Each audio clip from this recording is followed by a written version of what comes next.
This is Najibian village, a place now haunted by the memory of a massacre.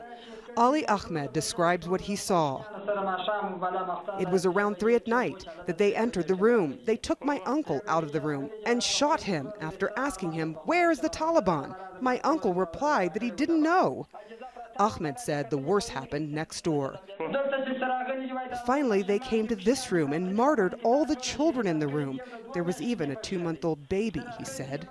Once the shooting stopped, the villagers said some of the dead were piled in a room and set on fire. At daybreak, in the back of trucks, evidence emerged of the burning of bodies and killing of babies. U.S. officials say this was the work of a single soldier acting on his own. Army Staff Sergeant Robert Bales is under arrest, accused in the crime.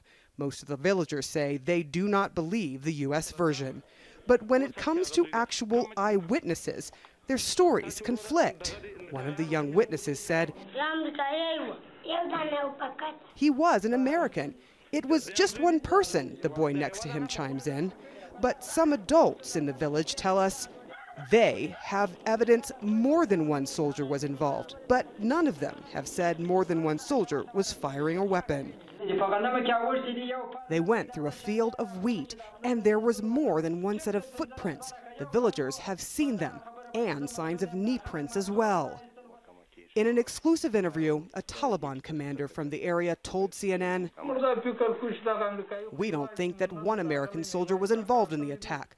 The foreigners and the puppet regime are blind to the truth of what happened there.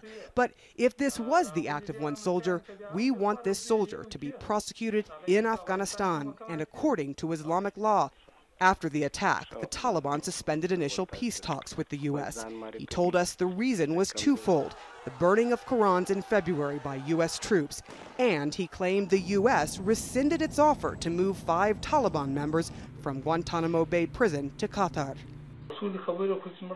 Our peace talks with the Americans were limited to discuss the prisoner deal, he said, and those promises were not kept by the Americans. But the U.S. State Department said it has not made any decisions on the transfer. Back in the villages of Panjwai district, it isn't peace talks, but justice that's being demanded right now, something the U.S. has repeatedly promised will be done. In the streets and in the Afghan presidential palace, anger and skepticism reign. So far, 3 protests have erupted in the last week, with calls for justice and death to America. If you speak with everyday Afghans about what happened at Panjwai, they are outraged about the massacre and even more furious that the U.S. soldier accused in the case has been sent back to America. But so far, we've not seen the kind of massive, angry protests we saw after U.S. troops mistakenly burned Qurans. Some people are worried that tensions are building. No one's sure what might happen next.